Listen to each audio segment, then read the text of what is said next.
Selamat malam, saudara-saudari dalam Yesus Kristus. Selamat bertemu kembali dalam renungan malam, "You shall receive power" atau engkau akan menerima kuasa, oleh Ellen G. White, tanggal 18 September 2025. Mari kita berdoa. Bapa kami yang di sorga, Allah pencipta langit dan bumi, laut, serta segala isinya. Satu-satunya Allah yang benar, yang kami sembah selalu melalui anak-Mu Yesus Kristus. Kami bersyukur dan berterima kasih atas penyertaan dan perlindungan Bapa sepanjang hari dalam setiap aktivitas maupun pekerjaan kami. Pada saat ini, kami siap mendengarkan firman-Mu. Mohon karuniakan Roh Yesus Kristus dalam hati kami, sehingga dapat mengerti firman-Mu dan menghidupkannya dalam kehidupan kami sehari-hari. Besertalah dengan kami sepanjang malam ini, ya Bapa. Kami persembahkan doa ini di dalam nama Yesus, yang adalah Tuhan dan Juru Selamat kami. Amin. Renungan malam ini akan dibacakan oleh Saudari Sabatini Sirait. Kepada Saudari Sabatini, kami persilahkan. Judul renungan kita pada hari ini, 18 September, Ester. Ayat intinya terdapat di dalam Ester 4 ayat 13 dan 14. Maka Mordekai menyuruh menyampaikan jawab ini kepada Ester. Jangan kira karena engkau di dalam istana raja, hanya engkau yang akan terluput dari antara semua orang Yahudi. Sebab sekalipun engkau pada saat ini berdiam diri saja, bagi orang Yahudi akan timbul juga pertolongan dan kelepasan dari pihak lain, dan engkau dengan kaum keluargamu akan binasa. Siapa tahu, mungkin justru untuk saat yang seperti ini, engkau beroleh kedudukan sebagai ratu. Pada zaman dahulu, Tuhan bekerja dengan cara yang luar biasa melalui para wanita yang disucikan, yang bersatu dalam pekerjaannya dengan pria-pria yang telah Dia pilih untuk menjadi wakilnya. Dia menggunakan para wanita untuk meraih kemenangan-kemenangan besar dan menentukan. Lebih dari sekali, di saat-saat darurat, Dia membawa mereka ke garis depan dan bekerja melalui mereka untuk menyelamatkan banyak nyawa. Melalui Ester, sang ratu, Tuhan melaksanakan pembebasan yang luar biasa bagi umatnya, di saat tampaknya tak ada kuasa yang dapat menyelamatkan mereka. Ester dan para perempuan yang menyertainya dengan berpuasa, berdoa, dan bertindak cepat berhasil mengatasi masalah tersebut dan membawa keselamatan bagi bangsa mereka. Sebuah kajian tentang pekerjaan perempuan dalam kaitannya dengan tujuan Allah di zaman Perjanjian Lama akan mengajarkan kita pelajaran yang akan memampukan kita menghadapi keadaan darurat dalam pekerjaan saat ini. Kita mungkin tidak ditempatkan pada posisi yang begitu penting dan menonjol seperti umat Allah di zaman Ester. Tetapi seringkali perempuan yang telah bertobat dapat memainkan peran penting dalam posisi yang lebih rendah. Banyak yang telah melakukannya dan masih siap untuk melakukannya. Adalah tugas seorang perempuan untuk bersatu dengan suaminya dalam mendisiplinkan dan melatih putra-putrinya agar mereka dapat bertobat dan kekuatan mereka disucikan untuk melayani Allah. Ada banyak orang yang memiliki kemampuan untuk mendampingi suami mereka dalam pekerjaan sanatorium, memberikan perawatan kepada orang sakit, dan menyampaikan nasihat serta dorongan kepada orang lain.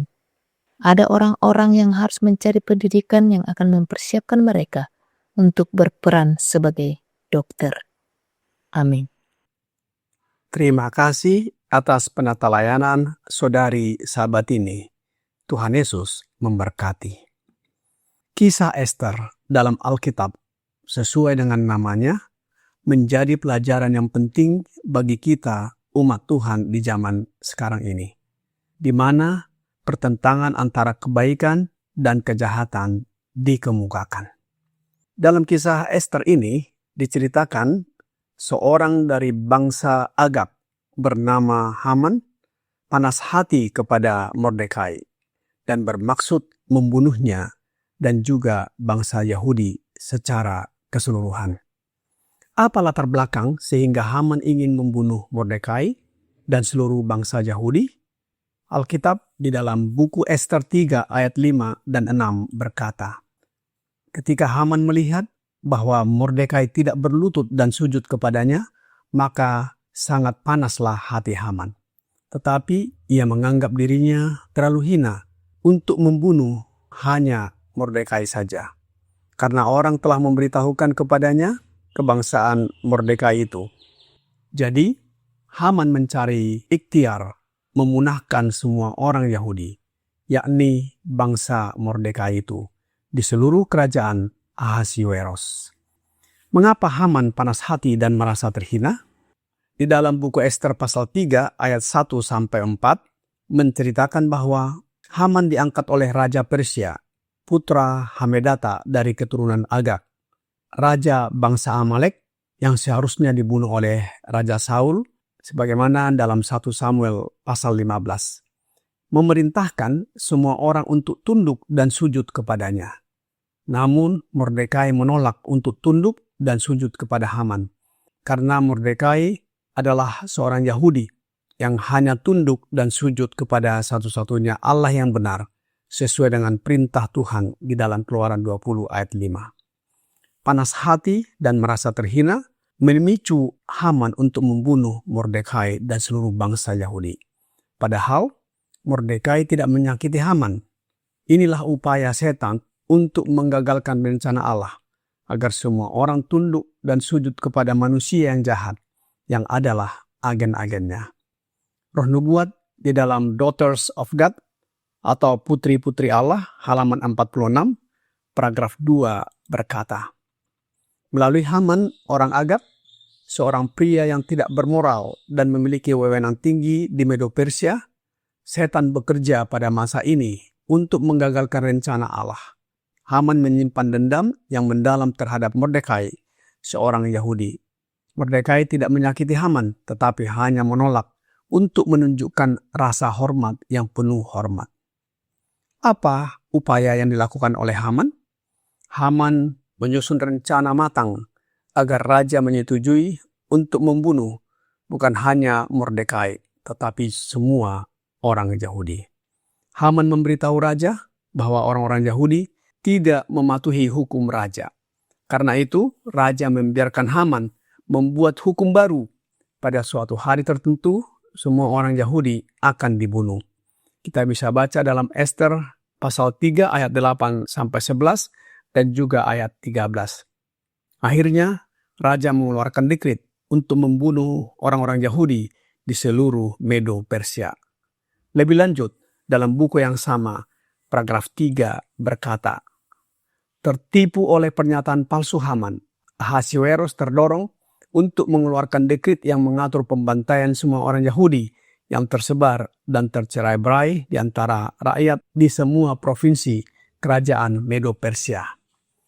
Haman mengikuti gaya dan cara setan, yaitu penipuan, untuk mensukseskan rencananya memusnahkan umat Tuhan yang setia kepadanya.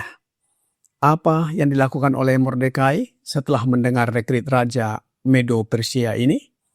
Ayat inti di dalam Ester 4 ayat 13-14 berkata, maka Mordekai menyuruh menyampaikan jawab ini kepada Ester.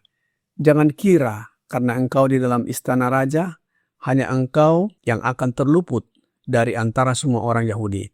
Sebab sekalipun engkau pada saat ini berdiam diri saja, bagi orang Yahudi akan timbul juga pertolongan dan kelepasan dari pihak lain, dan engkau dengan kaum keluargamu akan binasa. Siapa tahu, mungkin justru untuk saat yang seperti ini, engkau beroleh kedudukan sebagai ratu. Setelah sida-sida raja yang diutus oleh Ester datang menemui Mordekai, ia meminta Ester untuk memikirkan tentang orang-orang Yahudi yang akan dibunuh, termasuk dirinya. Mordekai mengatakan bahwa Tuhan telah menempatkan Ester di istana raja untuk menyelamatkan orang-orang Yahudi. Ester tahu dia harus berbicara kepada raja, bahkan jika itu berarti dia bisa saja dibunuh. Ester meminta semua orang Yahudi datang dan memohon pertolongan kepada Tuhan. dan bersekutu dengannya. Di dalam Ester pasal 4 ayat 15 dan 16. Tentang hal ini, Roh Nubuat berkata di dalam buku Prophets and Kings halaman 601, paragraf 3.